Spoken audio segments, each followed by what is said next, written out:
Un voisin appelle la police quand il voit Sadio Mané dans une voiture de luxe. La faim surprend tout le monde. Le soleil tapait sur l'urbanisation, rebondissant sur les vitres polies des demeures et sur l'asphalte impeccable des rues privées. L'air vibrait de chaleur, une chaleur silencieuse interrompue seulement par le bourdonnement lointain d'une tondeuse à gazon et le doux ronronnement du moteur d'une voiture haut de gamme qui se déplaçait lentement au volant. Omar, un jeune homme de pas plus de 25 ans, scrutait les numéros de maison avec une expression concentrée. Ses vêtements étaient simples, un t-shirt uni, un pantalon en coton et des chaussures de sport, une tenue qui contrastait radicalement avec le luxe ostentatoire du véhicule qu'il conduisait et avec l'atmosphère exclusive qui l'entourait. La voiture, un modèle sportif aux lignes élégantes et à la couleur sombre, glissait silencieusement comme une panthère dans la jungle asphaltée. Omar conduisait avec prudence, respectant les limitations de vitesse comme s'il ne voulait pas troubler le calme tendu et artificiel de ce lieu. Son regard serein et attentif fouillait un numéro précis, une adresse qu'il avait été chargé de trouver. Il n'y avait aucune trace de nervosité sur son visage ni le moindre signe d'intimidation par l'environnement opulent. Il accomplissait simplement une tâche depuis son jardin parfaitement entretenu. Don Ricardo, un homme costaud aux cheveux gris et à l'expression sombre, regardait la progression de la voiture en fronçant les sourcils. Ses petits yeux méfiants suivaient chaque mouvement du véhicule comme s'il était témoin d'une anomalie, d'une dissonance dans la parfaite harmonie de son monde. Don Ricardo était le prototype du voisin vigilant, le gardien auto-imposé de l'ordre et de la tranquillité de l'urbanisation. Son regard chargé d'un préjugé silencieux mais palpable semblait juger non seulement la voiture mais aussi son conducteur. L'urbanisation, une oasis d'opulence et d'exclusivité, a été conçue pour isoler ses résidents du monde extérieur des autres énormes maisons aux façades design et aux jardins qui semblaient tirés d'un magazine d'aménagement paysager bordaient chaque détail des deux côtés de la rue. De la hauteur des haies à la couleur des tuiles, il a été soigneusement étudié pour transmettre une sensation d'uniformité et de richesse. C'était un endroit où l'uniformité était la norme et où tout écart, aussi minime soit-il, était rapidement détecté et analysé. La voiture s'est arrêtée devant une maison particulièrement imposante, un manoir à 2 étages avec une entrée majestueuse et un jardin qui s'étendait à perte de vue, avec lequel il avait écrit sur un petit morceau de papier. Don Ricardo, qui suivait la progression de la voiture depuis son jardin, s'est approché de la clôture qui séparait sa propriété de la rue avec une expression qui oscillait entre curiosité et hostilité. « Que cherchez-vous » demanda Don Ricardo d'une voix dure et d'un ton qui ne supportait aucune réponse. Sa question n'était pas un simple interrogatoire mais une accusation voilée, une façon de dire que vous n'avez pas votre place ici. L'endroit était déjà suspect. Omar, insensible à l'hostilité de la voix de Don Ricardo, se tourna vers lui avec une expression calme et répondit avec une courtoisie impeccable. « Bonjour, monsieur. » Sa voix était douce et polie, dénuée de toute trace de nervosité ou de confrontation. Série d'instructions. Il a examiné les instructions avec ses yeux en les comparant avec le numéro qui apparaissait sur l'imposante entrée du manoir. Il était évident qu'il s'assurait qu'il n'avait pas fait d'erreur. « Excusez-moi, Omar a répété avec la même courtoisie sans lever les yeux de ses notes, mais je pense que c'est là. Bonne adresse. Monsieur Mané m'a demandé de venir chercher quelques documents. Don Ricardo cependant n'était pas disposé à accepter cette explication. L'attitude calme d'Omar, au lieu de le calmer, l'exaspérait encore plus. Il l'interprétait comme un manque de respect, une moquerie de l'autorité qu'il s'est imposée. « Ne me raconte pas d'histoire » a claqué Don Ricardo, élevant la voix au point que les veines de son cou se gonflaient visiblement. « Il n'y a pas monsieur Mané ici et vous n'avez rien à faire ici. Vous traînez, c'est ce que vous faites. Je t'ai déjà vu et je sais que tu n'es pas d'ici. » Insurmontable entre nous et eux était la verbalisation d'un préjugé profondément enraciné, la manifestation d'une mentalité qui jugeait les gens par leur apparence et leur origine plutôt que par leurs actions. Le tumulte a commencé à attirer l'attention des autres habitants. Certaines têtes regardaient par-dessus les clôtures, d'autres s'arrêtaient lors de leur promenade matinale, curieuse de l'origine de la dispute grandissante. Une voisine, Donia Clara, une femme plus âgée avec un geste gentil et un regard paisible, observait la scène depuis la fenêtre dans sa cuisine avec une expression de profond malaise. Elle percevait l'injustice de la situation, l'humiliation à laquelle le jeune homme était soumis, mais elle se sentait paralysée par la peur, incapable d'intervenir dans un conflit qui, selon elle, pourrait dégénérer rapidement. Omar, conscient des regards qui planaient sur lui, inspira profondément, essayant de rester calme, sortit son téléphone portable de sa poche et fouilla dans la galerie d'images, trouva une photo que Sadio Mané lui avait envoyée le matin même, une image de la façade de la maison. Pris sous un angle similaire à celui qu'il avait maintenant, « Regardez », dit Omar en montrant l'écran du téléphone à Don Ricardo. « C'est la photo que monsieur Mané m'a envoyée. Comme vous pouvez le constater, c'est la même maison. » Sa voix était toujours calme, mais dans ses yeux on pouvait voir une pointe de frustration. Il était traité comme un criminel. Pour le simple fait de faire son travail, Don Ricardo n'a même pas pris la peine de regarder la photo. Il l'a jetée d'un geste méprisant de la main, comme s'il s'agissait d'une preuve sans importance, d'une grossière falsification. « Rien », cria-t-il, le visage rouge de colère. « N'importe qui peut prendre une photo d'une maison. N'essayez pas de me tromper. Les gens comme vous n'ont pas leur place dans cet endroit. Vous devriez revenir par où vous êtes venu avant l'appel de la police. Téléphone. » Téléphone portable de sa poche avec un mouvement brusque, presque théâtral, le doigt tremblant d'adrénaline, il tapa le numéro d'urgence avec une maladresse qui contrastait avec la sécurité qu'il entendait projeter. Il se sentit soutenu non seulement par sa propre conviction mais aussi par les regards de certains voisins qui, même s'ils n'osaient pas intervenir directement, observaient la scène avec un mélange de curiosité et d'approbation silencieuse.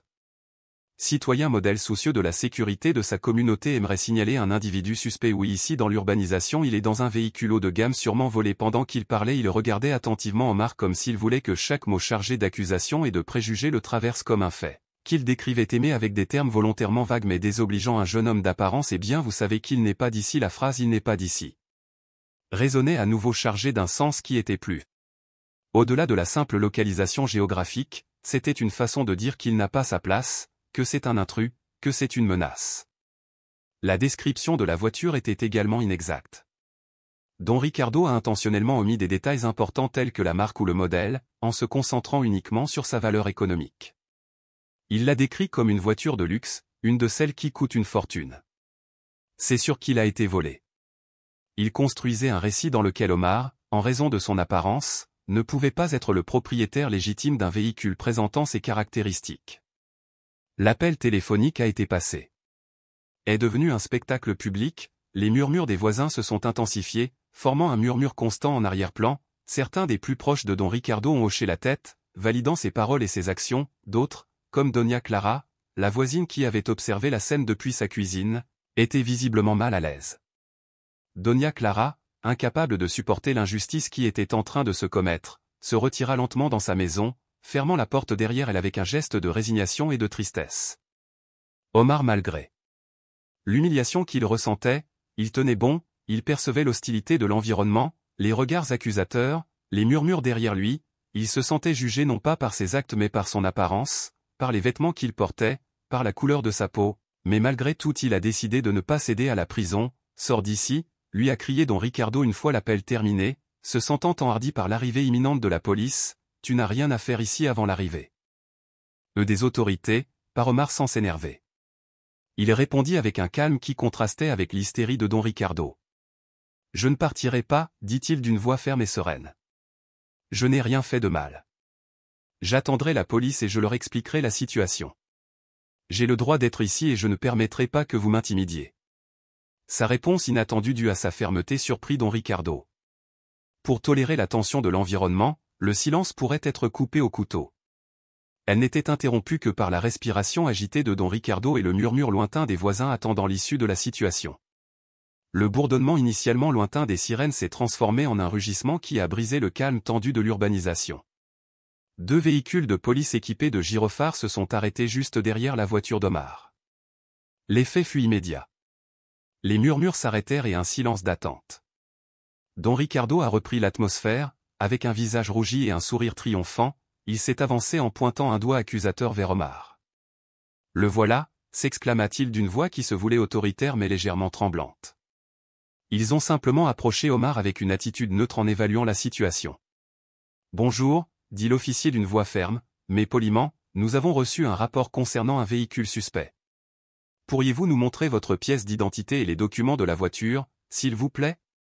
Omar, sans manifester la moindre trace de nervosité ou d'inquiétude. La coopérative contrastait radicalement avec l'excitation nerveuse de Don Ricardo. L'agent a soigneusement examiné les documents, comparant la photo d'identité avec le visage d'Omar et vérifiant les données du véhicule avec les dossiers. Le plus jeune officier. Pendant ce temps, il observait attentivement la scène, prenant note mentalement de chaque détail. Le silence se prolongea, créant une atmosphère d'attente tendue. À ce moment précis, une deuxième voiture semblable à la première mais de couleurs différentes s'est approchée des lieux et s'est arrêtée. S'arrêtant doucement quelques mètres derrière lui, le triste Manet descendit vêtu de vêtements de sport décontractés avec son sourire amical caractéristique et sa démarche calme. Les voisins qui observaient la scène étaient généralement surpris. De loin, ils retenaient leur souffle. Don Ricardo, qui jusqu'alors était gonflé d'orgueil, sentit son sang se glacer dans ses veines.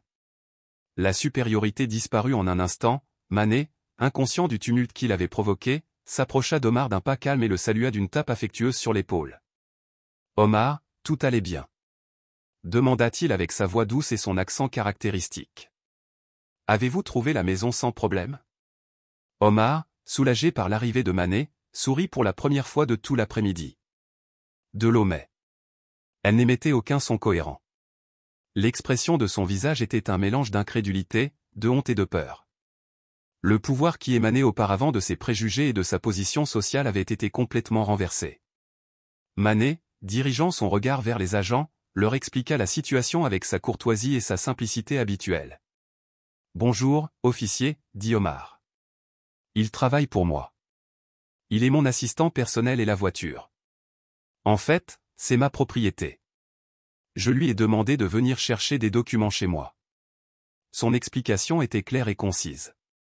Don Ricardo ne laissait aucune place au doute, la peau pâle comme de la cire et une sueur froide le traversant, babillant des excuses, les mots auparavant si fluides et chargés d'arrogance étaient maintenant coincés dans sa gorge, transformés en un murmure incohérent. « Je ne voulais pas, bégaya-t-il incapable d'articuler une phrase complète, son regard auparavant provoquant et confiant cherchait maintenant désespérément une évasion, un arbitre où il pourrait se cacher de la honte.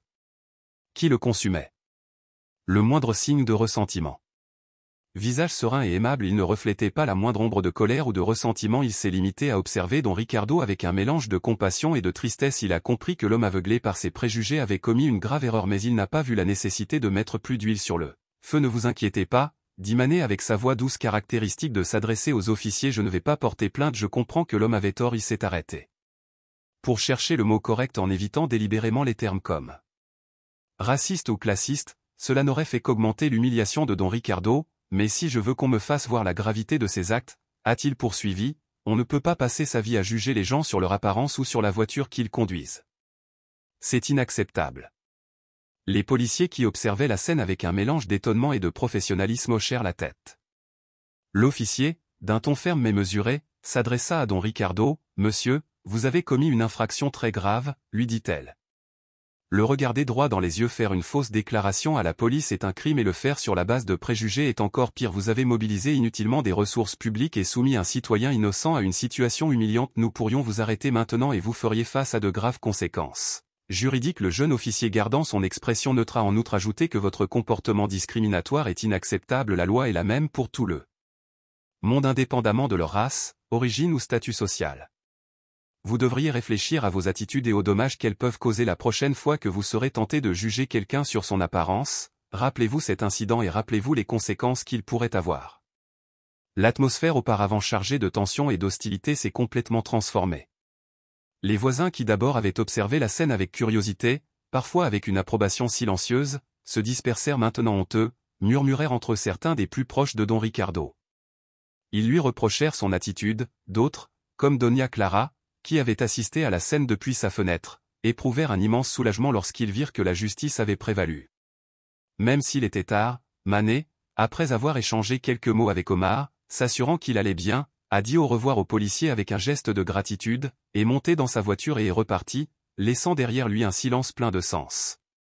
Omar, avec un léger sourire de satisfaction, un sourire qui n'était pas celui de triomphe mais de soulagement et de réaffirmation, monta. Un autre véhicule a démarré et est parti avec Don Ricardo seul avec son humiliation seulement devant sa propre conscience, face à la honte publique et aux éventuelles conséquences juridiques de ses préjugés et de sa légèreté à juger que le soleil qui au début de l'après-midi avait brillé se cachait maintenant derrière l'horizon, teintant le ciel de tons orange et rougeâtres.